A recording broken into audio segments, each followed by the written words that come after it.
Hi, smart friends. Today I want to share with you 3 ways that you can regain your confidence, your self-confidence when you've been bullied at work.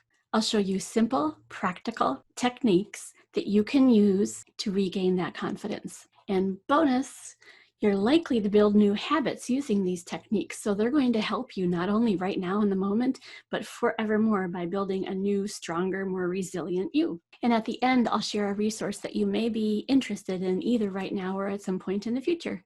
For the best research-based practical workplace advice, check out the new videos I post every week. Hit subscribe and the notification bell so you're sure not to miss a single one. I'm Dr. Erika Garms, CEO of Working Smarts, where I help organizations and smarties like you work, lead, and manage smarter using brain-friendly methods. I've shared my methods with thousands and thousands of others like you. I also founded the Heal Work Hurts Project, which researches how people are hurt at work, emotionally, mentally, cognitively, and provides remedies for those who have been hurt. Okay, so you've been bullied at work, either in the past or present moment. First, let me say that I am genuinely sorry that you are experiencing this. In case no one else has said that, let me tell you that. I'm sorry that you're going through this. It stinks, and I understand because I've gone through it myself. Also know that you're not stuck here. You can move out of this. You're not trapped in this feeling or in this place forever.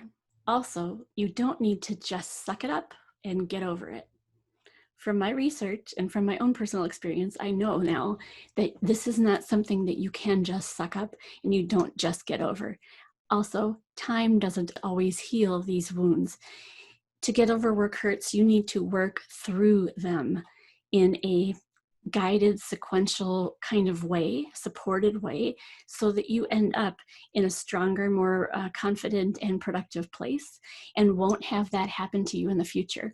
Or if it starts to happen to you in the future, you've got a toolkit to use to stop it in its tracks. So what are the 3 ways to build back your confidence once you've been bullied? You'll be glad to know that there are more than 3 ways. I'm just going to share 3 of them with you today, and others will be in other videos. Number 1, do things every day that bring you joy, even if they're tiny. Find a way to build them into your day, whether it's getting a secret latte, which I was going to say I'm guilty of, but no, I'm not guilty about that. I'm proud that I do that. I get secret lattes. Don't have to be accountable to anybody else about that. Maybe yours is Reese's. Maybe it isn't food. Maybe you garden. Maybe you cuddle with your dog. Maybe you paint or color in those adult coloring books.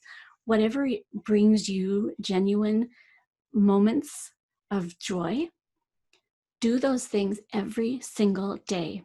Doesn't have to be an hour, but find a couple of moments where you definitely have the feeling where it's long enough that you notice that your body physically feels different, and that is your state of joy that I want you to get used to. Why?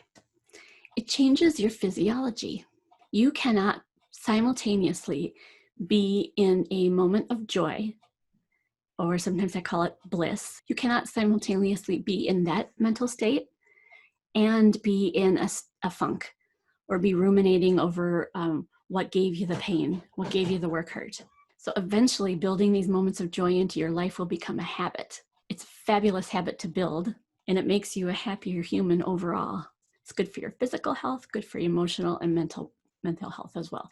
And I will say that it helps relationships. Number 2, challenge your thoughts. This may sound weird at first, but here's what I mean. Just because you have a thought doesn't make it true or real. So if you slip into thinking you're a bad employee, or you've lost your skills, or maybe you never had the top-notch skills you thought you did, just because a boss told you that, you start challenging that thought.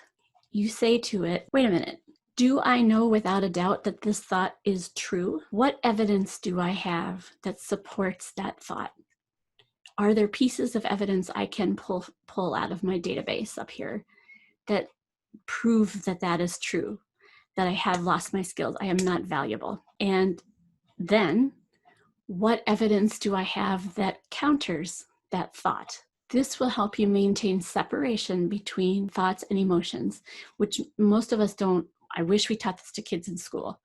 But separating your thoughts from your emotions is a huge skill that will serve you well in your entire life. It also trains you and your brain wiring to take control over what you do and do not believe. Now, before I continue, pop down in the comments and tell me if either of those two techniques so far sound like something that you could do. Yes, no, maybe, not sure. All right, number 3, make yourself a back pocket phrase. I talk about back pocket phrases all the time. They're phrases, or you might call them mantras, that you develop and stash in your back pocket for common situations that come up in your life. And these are different for everybody. So only you know the common situations for you, and then which back pocket phrases you might want to create. So you can use these phrases when you feel like a deer in the headlights, when you're floundering, when you're anxious, or you're falling into despair in a given situation. They also retrain your mind and your wiring. Here's an example. If a common negative thought for me is, maybe I was never as good at my work as I thought I was, then that's about self-doubt, right? So we want to talk back to that thought and challenge it. A useful back pocket phrase for that one might be something like, I've had many instances across my career where I was given positive feedback about my work, and many moments where I know that I was making a difference and I was good. Start reciting that phrase in your head when that tough thought comes up. And then over time, those tough thoughts will stop taking you down with them. You may notice that these 3 techniques are related. Yes, they are. They're building a muscle. They're building a mental muscle for you that, again, will benefit you right now, but also in your future. Finally, I told you that I would share a resource that you might be interested in either now or in the future. And if not for you, maybe for someone else you know. It's a virtual program called Restore. Some of you may already know about this. It's a membership. It takes you from a despondent place where you've been hurt and you're swimming in the funk of self-doubt and anxiety and probably worry and sadness. And it helps you transform into a more confident, productive, and focused version of yourself. We actually work on these 3 techniques in the program, among many others. The program has self-paced lessons, activities, group coaching calls, and guest speakers. So if you're interested, I've put the link to learn more about that program in the video description below. If you like this video, I encourage you to hit like, and remember to subscribe and hit the notification bell if you want to always know when another one is uploaded. Thanks for listening, and take care of yourself.